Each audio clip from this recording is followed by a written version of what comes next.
कुणाल ये सुनकर दंग रह गया। वो कंफ्यूजन में खड़ा सोच रहा था कि इस खूबसूरत लड़की ने अपना नाम अनीका क्यों बताया होगा। लेकिन तभी टैक्सी के अंदर बैठी अनीका ने कुणाल के पीछे खड़े ड्राइवर के हाथ का बोर्ड दिखाते हुए कहा, तुम अनीका गुलेरिया को पिक करने आए हो ना?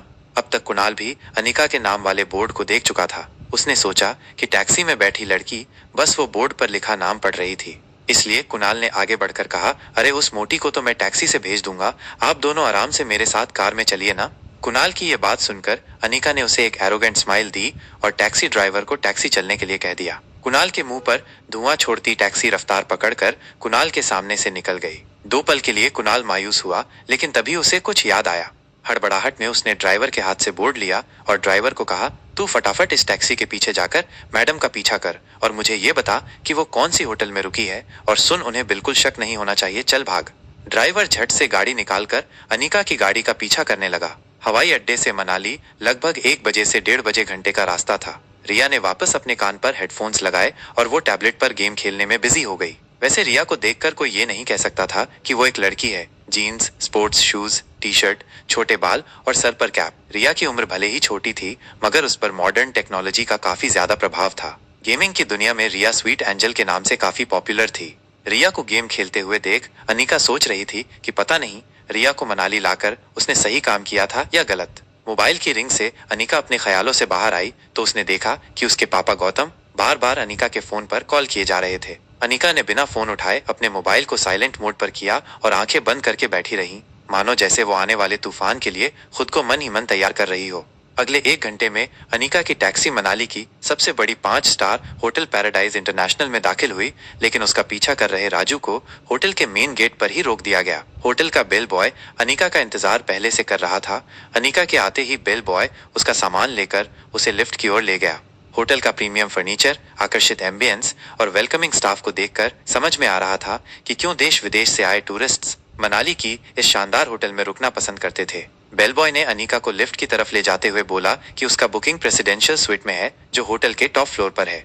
लिफ्ट में दाखिल होते ही बेल बॉय ने 24वें फ्लोर का बटन दबाकर अनीका से कहा, मैडम, इस टॉप फ्लोर पर सिर्फ 2 ही अपार्टमेंट्स हैं, एक आपका और दूसरा हमारे होटल के मालिक मिस्टर रोहित मारवा का। वो अपने बेटे और छोटे भाई के साथ यहीं रहते हैं। कुछ ही पल में लिफ्ट 24वें माले पर पहुंच गई थी। लिफ्ट का दरवाजा खुलते ही अनीका ने देखा कि ये फ्लोर होटल के बाकी फ्लोर से ज्यादा सुकून वाला था। इतना सुकून जितना अनीका ने शायद अपने घर में भी महसूस ना किया हो। अनीका के रूम के पास जाकर बेल बॉय ने कार्ड से दरवाजा अनलॉक किया। वो कार्ड अनीका के हाथ में देकर और सामान वहीं छोड़कर चला गया। रिया अभी भी गेम खेलने में बिजी थी। अनीका रिया को रूम के अंदर लेकर आई और उसने रूम का दरवाजा बंद किया। रेजिडेंशियल स्वीट एक काफी लग्जरी अपार्टमेंट था। मॉडर्न और कंफर्टेबल बेडरूम, एक शानदार लिविंग एरिया और बड़ी सी बालकनी जहां से पूरा मनाली का नजारा दिखाई दे रहा था।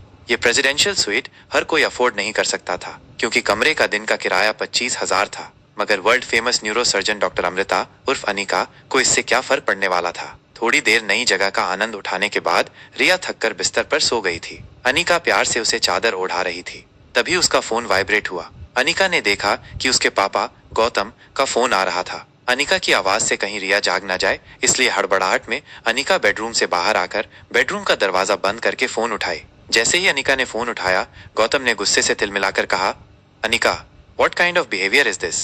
कुणाल 2 घंटे तक एयरपोर्ट पर तुम्हारा इंतजार कर रहा था, तुम उसके साथ आई क्यों नहीं? कहाँ हो तुम? इस पर बड़े ही शांत अंदाज से अनीका ने अपने पापा से कहा, बस आ रही हूं मैं। ये कहते ही अनीका ने फोन काट दिया। न जाने क्यों, लेकिन अनीका काफी डिस्टर्ब हो गई थी। गौतम ने बचपन से लेकर आज तक अनीका के साथ चाहे जैसा भी व्यवहार किया हो, आखिर वो थे तो अनीका के पापा ही, जिनसे अनीका 6 साल बाद मिलने वाली थी। अनीका ने कुछ सोचकर होटल रूम को बाहर से लॉक किया और वो होटल की लॉबी में लिफ्ट के पास आकर लिफ्ट के आने का इंतजार करने लगी। तभी अनीका के फोन पर उसकी असिस्टेंट राजलक्ष्मी का फोन आया। अनीका ने फोन पिक किया तो राजलक्ष्मी ने अनीका का हाल पूछते हुए कहा, मैडम, आशा करती हूँ आपकी फ्लाइट सेफ और कंफर्टेबल थी और आपकी नींद भी पूरी हुई होगी। याद है ना, आपको रोज कंपलसरी 8 घंटे सोना ही है। अनीका उसकी बात को काटते हुए कहती है, हाँ हाँ याद है। तुम ये बताओ, तुमने मुझे फिर से वही बात बताने के लिए फोन किया है जो तुम पिछले 1 महीने से रोज मुझे बताती आ रही हो, या आज कुछ नई बात बताने के लिए फोन किया है? राजलक्ष्मी थोड़ा हिचकिचाते हुए बोली, अरे मैडम, वो फिर से वो बिजनेस टाइकून रोहित मारवा का मेल आया है। वो अपनी दादी माँ का इलाज देश की सबसे बड़ी न्यूरो सर्जन डॉक्टर अमृता यानी कि आपके पास करवाना चाहते हैं। इस वक्त वो मनाली में ही है और आप भी मनाली में हैं, तो मैंने सोचा क्या मैं अपॉइंटमेंट फिक्स कर दूं। लेकिन तभी अनिका ने कड़क शब्दों में कहा, बिल्कुल नहीं। ये बड़े लोग अपने बड़े बुजुर्गों की चिंता का सिर्फ ढोंग करते हैं। इनका असली मकसद तो कुछ और ही होता है, बुजुर्गों की प्रॉपर्टी, बिजनेस या और कुछ। हमें इन लोगों से दूर ही रहना चाहिए। और वैसे भी मनाली आने के पीछे मेरा मकसद कुछ और है। उस मकसद से मैं अपना ध्यान नहीं भटकाना चाहती। और हाँ राजलक्ष्मी, ये मत भूलो कि मैं इस वक्त ऑफिशियल लीव पर हूँ। राजलक्ष्मी अनिका की असिस्टेंट ही नहीं बल्कि उसकी दोस्त भी थी, इसलिए उसने अनिका का मूड लाइट करते हुए कहा, okay ma'am, as you wish. मगर एक बात बता दूं, मैंने सुना है ये रोहित मारवा की पर्सनैलिटी काफी डैशिंग है। टॉल, डार्क, हैंडसम, और हाँ, इतनी सी उम्र में इतना बड़ा बिजनेस टाइकून। देश की काफी लड़कियां उनसे सिर्फ बात करने को मर मिटने को तैयार होती हैं। और आप हैं कि रोहित आपसे खुद मिलना चाहता है और आप उसे अवॉइड कर रही हैं। अगर लाइफ में थोड़ा सा रोमांस आ ही जाता है तो इसमें नुकसान क्या है? बाकी आपकी मर्जी, सोच लो। रोहित का फोटो भेजूंगी। अनिका समझ गई थी कि राजलक्ष्मी अब उसकी टांग खींच रही थी। तभी अनिका ने लिफ्ट को ऊपर आता देख राजलक्ष्मी से जल्दी जल्दी में कहा कि अगर ऐसा है तो तुम एक काम करो, तुम ही उसे डॉक्टर अमृता बनकर मिल लो। वैसे भी यहाँ डॉक्टर अमृता को चेहरे से कोई नहीं जानता, यहाँ तो मैं सिर्फ अनिका गुलेरिया हूँ। अब चलो, फोन रखो। लेकिन राजलक्ष्मी ने भी जल्दी जल्दी में बोला, ठीक है ठीक है, I hope you enjoy your vacation. और हाँ, रोहित की फोटो भेजूंगी, एक बार देख जरूर लेना। इसके पहले कि राजलक्ष्मी अपनी बात पूरी कर पाती, अनिका हंसते हुए फोन काट देती है। लेकिन इसके पहले कि अनिका लिफ्ट के अंदर जा पाती, लिफ्ट वापस बंद होकर नीचे चली जाती है। तभी अनिका को लगा जैसे मानो उसके पीछे कोई खड़ा हो। अनिका ने जैसे ही पीछे मुड़कर देखा तो वो हैरान हो गई। पीछे रिया खड़ी थी, उसका चेहरा कुछ उखड़ा हुआ था और वो बस अनिका को एकटक देखे जा रही थी। अनिका को लगा कि रिया नींद से अचानक उठ गई होगी और जब उसने अनिका को पास नहीं देखा होगा इसलिए ऐसे खड़ी होगी। इसलिए अनिका ने नीचे झुककर प्यार से रिया के दोनों गालों पर किस किया और बोली, मम्मा जल्दी वापस आ जाएगी और आते वक्त तुम्हारी फेवरेट चॉकलेट आइसक्रीम लेकर आएगी। ठीक है, चलो अब जाओ कमरे में और आराम करो या तो अपना फेवरेट वीडियो गेम खेलो। तभी वापस लिफ्ट आ चुकी थी। लिफ्ट का दरवाजा खुला और अनिका लिफ्ट के अंदर चली गई। अंदर जाकर अनिका ने रिया से फिर एक बार कहा, सीधे रूम में चले जाना। हाँ, mama will miss you and mama loves you. Lift का दरवाजा बंद हो गया और लिफ्ट नीचे जाने लगी। बाहर जाने की जल्दी में अनिका एक बात भूल रही थी कि उसने अपने कमरे का दरवाजा बाहर से बंद किया था। फिर भी रिया रूम में बाहर कैसे आ गई थी? अनिका की लिफ्ट के नीचे जाते ही अनिका के रूम के सामने वाले रूम का दरवाजा खुला और उसमें से एक 26-27 साल का हैंडसम आदमी बाहर आया। ब्लैक चमकीले leather shoes, black trousers, white shirt और ब्लैक ब्लेजर। किसी रियासत के राजकुमार से बिल्कुल कम नहीं लग रहा था वो आदमी, और लगे भी क्यों नहीं, क्योंकि ये आदमी था मारवा इंडस्ट्रीज का सीईओ रोहित मारवा। रोहित अपने कमरे से निकला और लिफ्ट के पास खड़े बच्चे की तरफ बढ़ते हुए और उस बच्चे को डांटते हुए रोहित ने कहा, बेटा कितनी बार कहा है तुम्हें कि ऐसे ही बिना बताए कमरे से बाहर मत निकला करो। तुम मेरी बात सुनते क्यों नहीं आर्यन? आर्यन, जिस लड़की को रिया समझकर अभी कुछ ही पल पहले अनिका ने बात की थी, उसी बच्चे को रोहित किसी दूसरे नाम से पुकार रहा था। लेकिन सच बात वो यही थी कि वो बच्चा रिया नहीं बल्कि आर्यन था। दरअसल अनिका जिस बच्चे को रिया समझकर उससे बात कर रही थी, वो बच्चा मशहूर बिजनेस टाइकून रोहित मारवा का इकलौता बेटा आर्यन था। मारवा इंडस्ट्रीज का इकलौता वारिस आर्यन।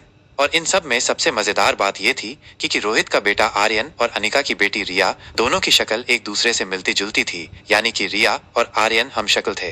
तो रोहित लॉबी में जिस बच्चे से बात कर रहा था वो दरअसल आर्यन ही था और रिया अभी भी अनिका के कमरे में सो रही थी। रोहित आर्यन से बात कर रहा था लेकिन आर्यन की नजरें अभी भी लिफ्ट के दरवाजे पर जमी हुई थी। आर्यन की गोल मटोल आंखें और खूबसूरत मासूम सा चेहरा देखकर ऐसा महसूस होता था जैसे उसने अभी अभी आकाश से उतरता हुआ टिमटिमाता तारा देख लिया हो। रोहित ने पीछे से फिर से आर्यन को आवाज देते हुए कहा, आर्यन ध्यान कहाँ है तुम्हारा? सुना नहीं बेटा, अंदर चलो। रोहित आर्यन का हाथ पकड़ के उसे लगभग खींचते हुए रूम के अंदर ले जा रहा होता है। तभी आर्यन ने झटके से अपना हाथ छुड़ाकर रोहित से कहा, मुझे चॉकलेट आइसक्रीम चाहिए। ये सुनकर रोहित थोड़ा हैरान हो गया। हमेशा गुमसुम और गुपचुप रहने वाले आर्यन का बर्ताव आज रोहित को कुछ अजीब लग रहा था। रोहित ने तुरंत कुछ सोचकर अपनी जेब से फोन निकाला और होटल के सीसीटीवी रूम में फोन करके उसके रूम के बाहर का सीसीटीवी फुटेज तुरंत मंगवाया। वो देखना चाहता था कि अभी अभी लिफ्ट के पास आर्यन के साथ क्या हुआ था। कुछ ही पल में सिक्योरिटी इंचार्ज लैपटॉप पर सीसीटीवी लेकर आया गया। फुटेज में रोहित ने जो देखा वो देखकर वो दंग हो गया। आर्यन एक ऐसा बच्चा था जो किसी अजनबी से तो दूर बल्कि रिश्तेदारों से भी ज्यादा बात नहीं करता था। ना ही उसके पापा के अलावा किसी के साथ मिक्स हो पता होता था। लेकिन सीसीटीवी में आर्यन ने एक बिल्कुल अनजान औरत को अपने पास आने दिया, यहाँ तक कि उसे किस भी करने दिया। ये बात रोहित को बड़ी अजीब लगी। रोहित सोच रहा था कि ये कैसे हो गया। वही आर्यन बार बार दोहरा रहा था, चॉकलेट आइसक्रीम चाहिए, मुझे चॉकलेट आइसक्रीम चाहिए। दूसरी तरफ अनीका गुलेरिया हाउस पहुंच गई थी। गुलेरिया हाउस उसका अपना घर जो 6 साल पहले तक खंडहर जैसा था। लेकिन अनीका ने आज घर के मेन गेट में कदम रखा तो देखा कि घर का रूप रंग पूरी तरफ से बदल चुका था। गार्डन फिर से हरा भरा हो चुका था और उसी हरे भरे बगीचे के बीचों बीच रंगीन लाइटों वाला शानदार फव्वारा था। घर के मेन गेट से अंदर आते ही अनीका को महसूस हुआ कि घर के अंदर पार्टी चल रही थी। अनीका ने गार्डन में खड़े हुए देखा कि वहां यंग लड़के लड़कियां अंग्रेजी गानों पर नाचते झूमते नजर आ रहे थे। वहीं कहीं एक बोर्ड लगा हुआ था जिस पे लिखा था हैप्पी बर्थडे कामिनी। कामिनी यानी अनीका की सौतेली छोटी बहन, उसी के बर्थडे की पार्टी चल रही थी। तभी गार्डन के किसी कोने से एक लड़की के गिड़गिड़ाने की आवाज आई। अनीका ने आवाज की दिशा में घूमकर देखा तो एक लड़की जमीन पर गिरी हुई थी। जैसे ही वो लड़की अपने कपड़े साफ करती हुई उठी, अनीका को याद आया कि वो लड़की अनीका की बुआ की बेटी प्रीति थी। अगले साल मिस हिमाचल बनूंगी और उसके बाद मिस इंडिया। क्या तुम अब भी कहोगी कि तुम्हारी अनीका दीदी मुझसे ज्यादा खूबसूरत है?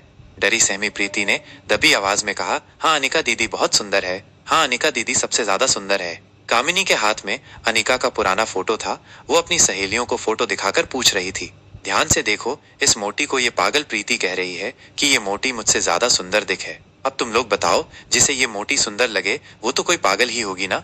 जमीन पर गिरी प्रीति दबी कुचली आवाज में कहती है, अनीका दीदी सचमुच बहुत सुंदर है, बस उनका वजन थोड़ा सा ज्यादा है। लेकिन इस बात पर तो कामिनी तिलमिला उठी, यू स्टूपिड गर्ल, तुझे पता भी है कि खूबसूरती क्या होती है? मुझे देख, मेरे फेस को, मेरे बॉडी को देख, ये होती है खूबसूरती। ऊपर से मैं मेडिकल स्टूडेंट हूँ और इस साल मिस मनाली कंपटीशन भी जीत चुकी।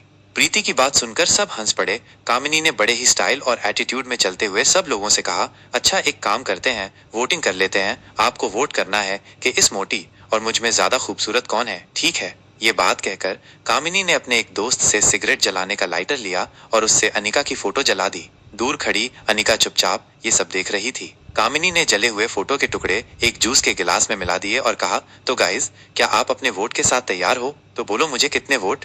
कामिनी के सारे दोस्तों ने अपना हाथ कामिनी को वोट देने के लिए एक साथ हवा में उठा लिए। बेचारी प्रीति, सारे वोट तो मुझे ही मिल गए, तुम तो हार गई। चलो कोई बात नहीं, अब हार गई हो तो तुम्हें सजा भी मिलेगी ना।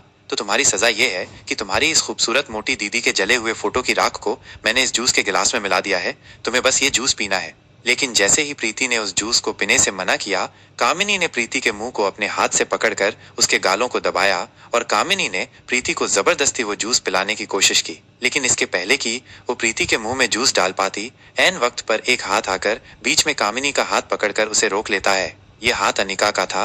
अनीका ने गुस्से में कामिनी का हाथ इतना कस के पकड़ा था कि कामिनी की चीख निकल गई। बिन माँ की अनीका को बचपन में साक्षी बुआ से ही माँ का प्यार मिला था और प्रीति तो मानो अनीका की कजिन नहीं बल्कि सगी छोटी बहन हो। अनीका प्रीति की तरफ आगे बढ़ ही रही थी। इतने में उसे लगा कि प्रीति की हालत कुछ ठीक नहीं। ऐसा लग रहा था जैसे काफी वक्त से उसकी सहेलियां उसका मजाक उड़ाकर उसका तमाशा बना रही थी और इन सब की लीडर थी कामिनी। हाथ में वाइन का गिलास, लाल रंग का बैकलेस टॉप, काले रंग का मिनी स्कर्ट और गोल्डन रंग की ऊंची हिल्स में कामिनी किसी ग्लैमरस मॉडल से कम नहीं लग रही थी। प्रीति ठीक से उठ पाए उसके पहले कामिनी ने प्रीति को उसकी कलाई से पकड़कर वापस जमीन की ओर पटक दिया। अनीका ने कामिनी के हाथ से गिलास छीनकर कहा, हार और जीत का फैसला खेल खत्म होने के बाद होता है और खेल अब तक खत्म नहीं हुआ। अनीका ने जमीन पर गिरी प्रीति को उठाया। प्रीति ने अनीका की आंखों को गौर से देखा। प्रीति इस आंखों को, इस आवाज को पहचानती थी। वो समझ गई कि ये लड़की और कोई नहीं बल्कि उसकी अनीका दीदी ही थी। प्रीति अनीका का नाम लेकर तुरंत उसके गले लग गई। ये देखकर कामिनी शॉक्ड थी। उसे अपनी आंखों पर यकीन नहीं हो रहा था। वो समझ नहीं पा रही थी कि कल तक की 120 किलो की अनीका आज इतनी फिट, फाइन एंड गॉर्जियस कैसे दिखने लगी। ये चमत्कार आखिर हुआ कैसे? आसपास खड़े कामिनी के सभी दोस्त भी सरप्राइज हो गए। दोस्त आपस में ही बातें करने लगे। पहली दोस्त बोली, अरे यार, ये अनीका इतनी खूबसूरत कैसे हो गई? दूसरी दोस्त ने कहा, ये तो किसी फिल्म की हीरोइन जैसी लगती है। दूसरा दोस्त बोला, my God, she looks so gorgeous. सबकी बातें सुनकर अनीका ने बड़े ही रुआब से कहा, चलो जीत किसकी हुई, ये तो पक्का हो गया। अब जो सजा तय की थी वो पूरी कर ली जाए। ये कहते हुए अनीका ने कामिनी की कलाई को पकड़ा और अनीका ने वही जूस का गिलास कामिनी को देते हुए उसे पीने को कहा। कामिनी ने गुस्से से अनीका के हाथ को झटक दिया जिससे जूस का गिलास नीचे गिर गया। कामिनी गुस्से में झुलस रही थी। वो बोली, ये कैसे हो सकता है? तुम इतनी बदल कैसे गई?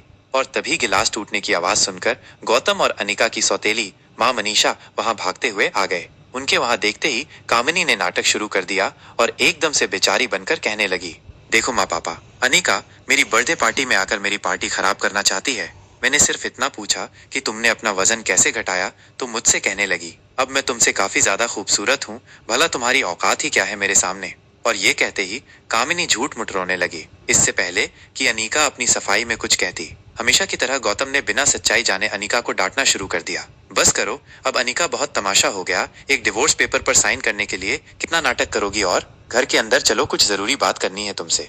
ये कहते हुए गौतम और मनीषा अनीका का हाथ पकड़कर उसे अंदर ले गए। घर में घुसते ही गौतम दरवाजा बंद करता है और 6 साल बाद अपनी बेटी को मिलने की कोई भी खुशी न जताते हुए और सीधा मुद्दे की बात करते हुए गौतम सीधे मुद्दे की बात शुरू करता है। देखो अनीका, जो हो गया सो हो गया, हम लोगों को और परेशान करके तुम्हें क्या मिलेगा, तुम मेहरबानी करके इन 2 कागजात पर साइन कर दो। अनीका ने देखा तो उसके सामने रूम के सेंटर टेबल पर 2 पेपर्स और एक पेन पड़ा था। अनीका ये सुनकर थोड़ा चौंक गई, वो यहाँ अपने डिवोर्स पेपर पर साइन करने आई थी। फिर ये दूसरे पेपर्स किस चीज के थे? गौतम ने मानो अनीका के मन की बात सुन ली हो। वैसे उसने कहा, दरअसल तुमसे डिवोर्स लेने के बाद हम यानी कि मैं और तुम्हारी नई माँ चाहते हैं कि कुणाल और कामिनी की शादी हो जाए। कुणाल को भी इस शादी से कोई ऐतराज नहीं है और कामिनी तो पहले से ही कुणाल को पसंद करती थी। बस कुणाल के दादाजी की एक ही इच्छा है। ये कहते हुए गौतम ने अपना गाला साफ किया, मानो जैसे वो आगे कुछ बोलने के लिए हिम्मत जुटा रहा हो। और आखिर में गौतम ने उसे वो बात बता ही दी जिसके लिए वो आज सुबह से अनीका को फोन कर करके घर पे आने को कह रहा था। गौतम ने असली मुद्दे पे आते हुए कहा, अनीका, दरअसल तुम्हारी माँ के गुजर जाने के बाद उसकी फार्मा कंपनी जो तुम्हारे नाम पर हो गई थी, वो कंपनी तुम अपनी छोटी बहन कामिनी को शादी के तोहफे में दे दो बेटा। मैंने सारे डॉक्यूमेंट्स तैयार करवा लिए हैं, तुम सिर्फ सिग्नेचर कर दो। अनीका ये सुनकर कुछ देर गौतम की और देखती रही। वो सोच रही थी कि क्या सच में उसके पापा ने वो कह दिया था जिसे वो सुनकर भी मानना नहीं चाहती थी। और तो और वो कभी सोच भी नहीं सकती थी कि डोगरा खानदान के साथ रिश्ता बनाए रखने के लिए उसके पापा इतना नीचे गिर सकते थे। एक पल के लिए भले ही अनीका थोड़ी कमजोर पड़ गई हो, लेकिन दूसरे ही पल उसने खुद को संभालते हुए उसे मेज पर रखे उन पेपर्स को देखा। बिना कुछ कहे अनीका पेपर्स की तरफ आगे बढ़ी। उसने पेन उठाई और कुछ सोचकर वो डिवोर्स पेपर के पन्नों पर फटाफट साइन करने लगी। गौतम और मनीषा ने ये देखकर थोड़ी राहत की सांस ली। उनको लगा कि अनीका सब कागज पर साइन करने को मान गई। लेकिन तलाक के पेपर्स पर साइन करने के बाद उसने धीरे से अपनी माँ की कंपनी के कागजात उठाए और बोली, अपना कहने को इस दुनिया में इस कंपनी के अलावा कुछ नहीं है मेरे पास। माफ कीजिएगा, लेकिन ये कंपनी मैं आपको नहीं दे सकती। अनीका बड़ी ही शालीनता से मना करके सीधा वहां से निकल जाती है। गौतम और मनीषा को यकीन नहीं हो रहा था कि अनीका, जो आज तक उसके पापा की हर एक बात चुपचाप मान लेती थी, उसने आज उनकी बात मानने से साफ मना कर दिया था। अनीका की सौतेली माँ मनीषा भागकर अनीका के पीछे जाती है और उसे रोकते हुए बोली, क्यों हमें बर्बाद करने पर तुली हो अनीका? पहले ही एक बिन ब्याही माँ बनकर तुमने समाज में हमारी इतनी इज्जत उछाली, वो कम थी क्या? अब अपनी बहन की जिंदगी भी बर्बाद करना चाहती हो? मनीषा की बातों को अनसुना करते हुए अनीका घर के मैन गेट से बाहर निकलने ही वाली थी कि तभी कामनी उसके सामने आ खड़ी हुई और बोली, तुम्हें क्या लगा तुम वो कंपनी मेरे नाम नहीं करोगी तो कुणाल मुझसे शादी नहीं करेगा? वहम है ये तुम्हारा। कुणाल मुझसे शादी इसलिए करना चाहता है क्योंकि मैं उसे पसंद हूं ना, कि तुम्हारी उस फैक्ट्री के लिए जैसे उसे तुम्हारे साथ करनी पड़ी थी। और तुम ये सब नहीं देख सकती क्योंकि तुम बचपन से ही मुझसे जलती हो। अनीका ने एक कटाक्ष भरी मुस्कान के साथ कामिनी से कहा, कौन किससे जलता है इसका नमूना तुम बाहर दिखा चुकी हो। और रहा सवाल बचपन का, तो तुम्हें तो आदत है मेरी हर चीज को छीनने की। मेरे लिए जो भी अच्छे कपड़े, अच्छे खिलौने, अच्छी सैंडल आती थी वो तुम ही तो रख लेती थी। लगता है अभी भी वो आदत गई नहीं तुम्हारी। जिस लड़के को मैंने डिवोर्स दिया उसी से तुम शादी करना चाहती हो, तो ठीक है कर लो, कोई बात नहीं, मगर कंपनी तो मैं नहीं दे सकती।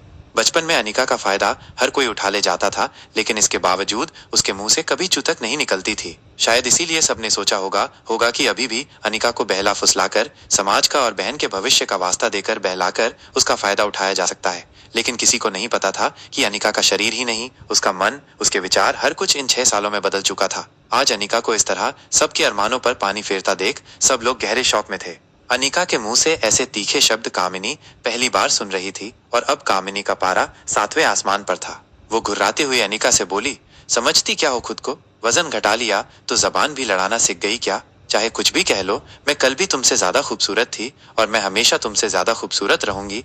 दिखने में भी तुमसे आगे और पढ़ने में भी तुमसे आगे। कुछ ही साल में डॉक्टर बन जाऊंगी। मुझ जैसी लड़की को छोड़कर कुणाल तुम्हारे पास वापस आ ही नहीं सकता। कामिनी भी नहीं जानती थी कि उसके मुंह से आखिर कुणाल की बात क्यों निकल गई थी, लेकिन उसकी इस बात पर अनीका ने भी मुस्कुराकर कह दिया, तो चलो एक और शर्त लगाए। अनीका की ये बात सुनकर ना जाने क्यों कामिनी का कॉन्फिडेंस अचानक से थोड़ा कम हो गया, क्योंकि कहीं ना कहीं उसे हकीकत पता थी। वो अनिका का नया रूप भी देख चुकी थी और वो कुणाल की फितरत से वाकिफ भी थी। और तभी घर के मैन गेट के बाहर से कुणाल की आवाज आई, कहाँ गई वो मोटी? मुझे एयरपोर्ट पर 2 घंटे वेट करवाया, आज छोड़ूंगा नहीं उसे। कुणाल की ये बात सुनकर कामिनी टेंशन में आ गई, लेकिन अनिका वही खड़े कामिनी के सामने मुस्कुरा रही थी।